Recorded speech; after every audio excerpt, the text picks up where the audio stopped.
ఆత్మరక్షణలో మోదీ షా విద్యార్థులు విపక్షాల పోరాటంతో వెనుకడుగు పార్లమెంట్ సమావేశాలకు నెంబర్ 1 నెంబర్ 2 దూరం కీలక బిల్లులకు కలగని మోక్షం. మొన్న జరిగినటువంటి పార్లమెంట్ సమావేశాలు ఏవైతే ఉంటాయో సమావేశాలకు లాస్ట్ రోజైనా రండి అని చెప్పేసి ప్రతిపక్షాలు అడిగేటువంటి పరిస్థితి. కనీసం లాస్ట్ రోజైనా మీరు అటెండ్ అయితే మేము అడగాల్సిన ప్రశ్నలు చాలా ఉంటాయని చెప్పేసి అంటే ఇక బీజేపీ వాళ్ళు ఏమో ఏం ప్రచారం చేసినారంటే అమిత్ షా వస్తా అన్నాడు, రాహుల్ గాంధీ పారిపోయిండు అంటారు. రాహుల్ గాంధీ పారిపోతే రాహుల్ గాంధీ ఒకటే పారిపోవాలి. మొత్తం పార్లమెంటు ప్రతిపక్షాలు అందరూ వెళ్తున్నటువంటి సమయంలో అమిత్ షా వస్తుండని చెప్పేసి ఆ ఫోటోను వైరల్ చేసేటువంటి ప్రయత్నం చేశారు. అది అక్కడ కనబడతా ఉంది కదా, పార్లమెంట్ సమావేశాలు చూసినానికైతే చెప్తుంది. వాట్సాప్ యూనివర్సిటీలో వచ్చినటువంటి వీడియోలను, వాట్సాప్ యూనివర్సిటీలో వచ్చినటువంటి మెసేజ్లను ఫార్వర్డ్ చేసే వాళ్ళకి ఏం తెలుస్తుంది? ప్రతిపక్ష నాయకులందరూ లేచి వెళ్ళిపోయిన తర్వాత అమిత్ షా వస్తుంటేనే వీళ్ళందరూ వెళ్ళిపోయారంటే ఎట్లా?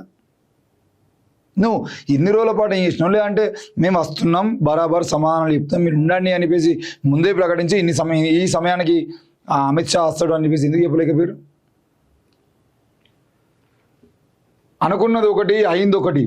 విద్యార్థులు విపక్షాల పోరాటంతో వెనుకడుగు పార్లమెంట్ సమావేశాల్లో ముఖం చాటేసిన నెంబర్ 1 నెంబర్ 2 డీలిమిటేషన్ వంటి కీలక బిల్లులకు కలగని మోక్షం. పార్లమెంట్ వర్షాకాల సమావేశాలు ప్రారంభమయ్యాయి, చప్పగా ముగిశాయి కూడా. ఈ సమావేశాలు అంతటా ఒక్క చివరి రోజు తప్ప హోంమంత్రి అమిత్ షా గైర్హాజరు అనేకన్నా విపక్షాలకు జడిసి పారిపోయారు, ముఖం చాటేశారు అనడం సబబు. ప్రభుత్వానికి సంబంధించిన ఏ వ్యవహారంలో అయినా కీలక పాత్ర పోషించే వ్యక్తిగా, వాటిని సమర్థించే నేతగా మోదీ తర్వాత స్థానంలో అమిత్ షా కీలకంగా ఉన్నారు. అయితే ఈ సమావేశాల్లో మీడియాకు ఇచ్చినటువంటి చిన్న ప్రకటన తప్ప ఆయన క్రియాశీలకంగా ఎలాంటి పాత్ర పోషించలేదు. దీనిపై ప్రముఖ పాత్రికేయురాలు శ్రేవస్తి దాస్ గుప్తా ద వైర్ వెబ్సైట్లో దేశంలోని నెంబర్ 1 నెంబర్ 2 నేతలు విపక్షాలు విద్యార్థులను ఎదుర్కోలేని వైనాన్ని విశ్లేషించారు.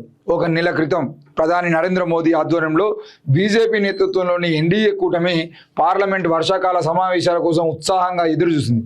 పశ్చిమ బెంగాల్లో 15 ఏళ్ల పాలనలో ఉన్నటువంటి తృణమూల్ కాంగ్రెస్ను ఓడించినటువంటి ఆనందం, పైగా పార్టీని చీల్చి టీఎంసీ అసమ్మతి ఎంపీల మద్దతు కూడా కట్టడం, అలాగే శివసేన ఆమ్ ఆద్మీ పార్టీలలో కూడా చీలిక తెచ్చి వారి ఎంపీలను వేరుకుంపటి పెట్టించినటువంటి ఉత్సాహంతో ఉరకలేస్తూ ఉంది.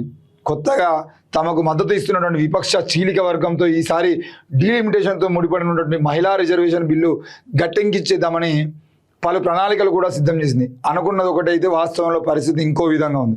వివాదాస్పద బిల్లులను ఈ సమావేశాలు ఆమోదించడం అటుంచి యువత ఆందోళనలకు తలొగ్గి తొలిసారిగా ప్రధాని నరేంద్ర మోదీ బలవంతంగా తమ మంత్రిని ఒకరిని పదవి నుంచి తప్పించాల్సి వచ్చింది.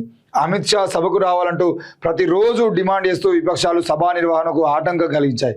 జూలై 20 నుంచి ఆగస్టు 13 వరకు పార్లమెంటు సమావేశాలు జరగగా ఒక్క ఆఖరి రోజు తప్ప ప్రధాని మోదీ అమిత్ షాలు సభ ముఖం చూడలేదు. ఆఖరి రోజు నామమాత్రంగా హాజరైన మూగనోము కొనసాగించారు. చిన్న చితకా బిల్లులో ఆమోదం పొందిన ముఖ్యమైనటువంటి ఫారిన్ కాంట్రిబ్యూషన్ బిల్లును కూడా విపక్షం అడ్డుకోవడంతో దానిని సంయుక్త పార్లమెంటరీ కమిటీకి పంపారు. జూలై 20 నుంచి ఆగస్టు 13 వరకు దాదాపు 25 రోజులు, దాదాపు 23 నుండి 25 రోజుల పాటు పార్లమెంట్ సమావేశాలు జరిగితే గౌరవ ప్రధాని నరేంద్ర మోదీ గారు, ఆయనను చూస్తే దేశమే ట్రంప్ లాంటి వాళ్ళు ఉచ్చోసుకుంటారు పోయి. పాకిస్తాన్, చైనా, రష్యా, అమెరికా అధ్యక్షులే ఉచ్చోసుకుంటారు. అట్లాంటి గొప్ప నాయకులు మన నరేంద్ర మోడీ గారు. మరి ఆయన ఎందుకు భయపడ్డారో అర్థమవుతలేదు. మనదేమో 56 ఇంచుల ఛాతీ, ఈ మనం ప్రపంచ దేశాలకు ఎవరికి వనకని ధైర్యము, ఉక్కు మనిషి సర్దార్ వల్లభాయ్ పటేల్ తర్వాత సర్దార్ వల్లభాయ్ పటేల్ కూడా గర్వించే స్థాయిలో ఉండేటువంటి మనిషినే. భగత్ సింగ్ ఇప్పుడు పుట్టి ఉండేదంటే నరేంద్ర మోడీ నాయకత్వంలో ముందుకు పోయేవాడు. గాంధీ, అంబేద్కర్లు ఇప్పుడు పుట్టేదంటే నరేంద్ర మోడీని మెచ్చుకునేవారు అని చెప్పుకునేటువంటి స్థాయిలో వీళ్ళ ఎలివేషన్స్ ఉంటాయి. గుజరాత్ మోడల్ అంటే ఇప్పుడు గుజరాత్ మోడల్ ఏంది అనేది గుజరాత్ ప్రజలే చెప్తున్నారు. గుజరాత్లో ఏ స్థాయిలో మోడల్ ఉంటుందని. గుజరాత్ మోడల్ అంటే మేమేదో గుజరాత్ మోడల్ అంటే ఇంకేదో అనుకునేవాళ్ళం. గుజరాత్ మోడల్ అంటే నాకు తెలిసి అదేదో మన కొడంగల్ శేఖర్ అన్న వాళ్ళందరూ ఉంటారు కదా, ఉప్పల్ బాలు లాంటి వాళ్ళు, వాళ్ళలాగా మోడల్ అనేటువంటి విషయం అర్థమైంది. ఏంది పార్లమెంట్ సమావేశాలు 20 రోజుల పాటు పార్లమెంట్ సమావేశాలు జరిగితే నరేంద్ర మోడీ గారికి వచ్చి పార్లమెంట్లో ఒక బిల్లు పెట్టడానికి, ఒక డిస్కషన్ చేయడానికి, ఒక దానికి సమాధానం చేయడానికి అమిత్ షా రావాలి అని ప్రతిపక్షాలు ఎందుకు పట్టుబడ్డాయి? కేవలం మీరు విద్యార్థుల మీద ఢిల్లీలో జంతర్ మంతర్లో జరుగుతున్నటువంటి ఆ ధర్నా నిరసన కార్యక్రమం ఏదైతుందో ఆ విద్యార్థుల మీదకి బుల్లెట్లు ప్రయోగించమని, తుపాకులు పట్టుకొని ముమ్మని ఎవరు చెప్పిర్రు?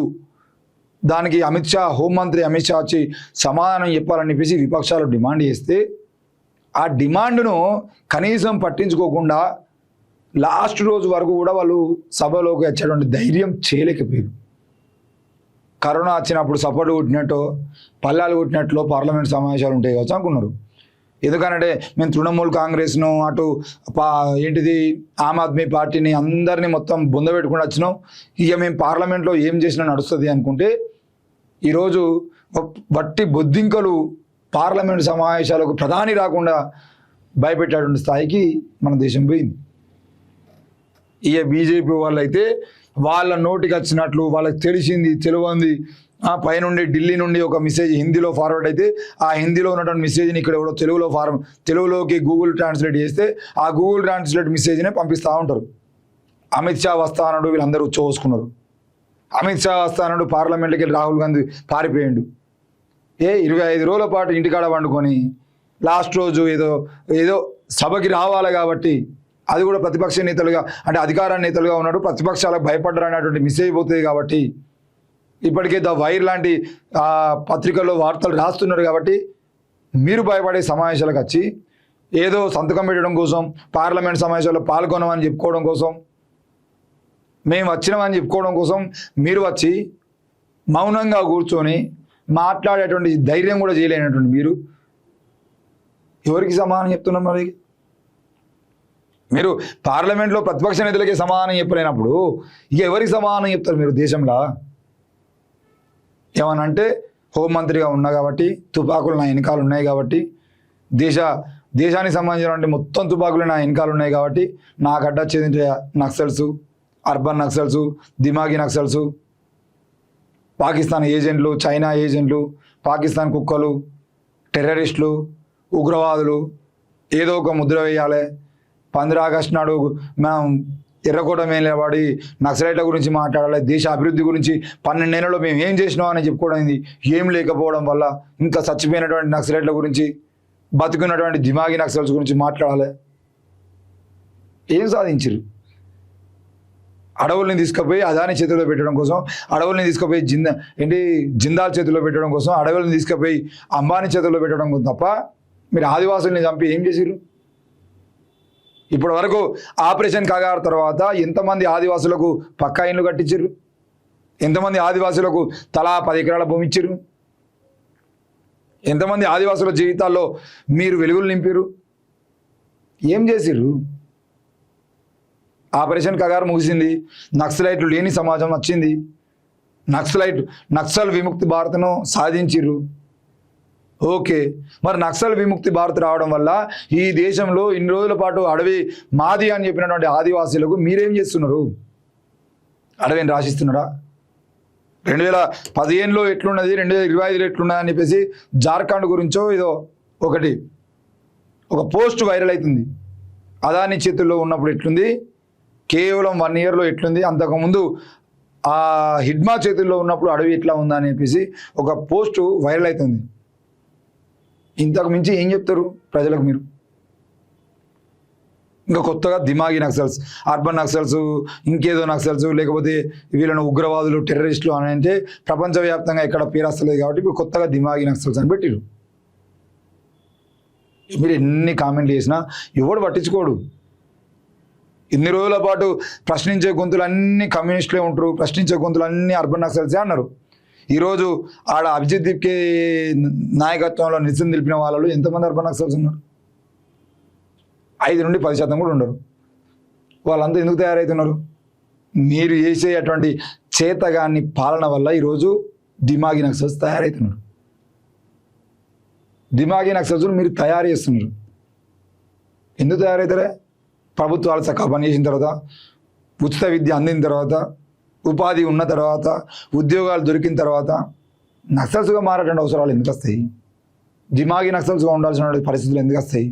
ప్రభుత్వాలకు పాలన చేయడం చేత కానప్పుడు కదా వీళ్ళు అందరూ ఉగ్రవాదులుగా మారేటువంటి అవకాశాలు ఉంటాయి, తీవ్రవాదులుగా మారేటువంటి అవకాశాలు ఉంటాయి, లేదంటే నక్సలైట్లుగా మారేటువంటి అవకాశాలు ఉంటాయి. అసలు అట్లా మారే అవకాశాలు లేనటువంటి సమాజాన్ని తీసుకొచ్చే ప్రయత్నం చేయండి.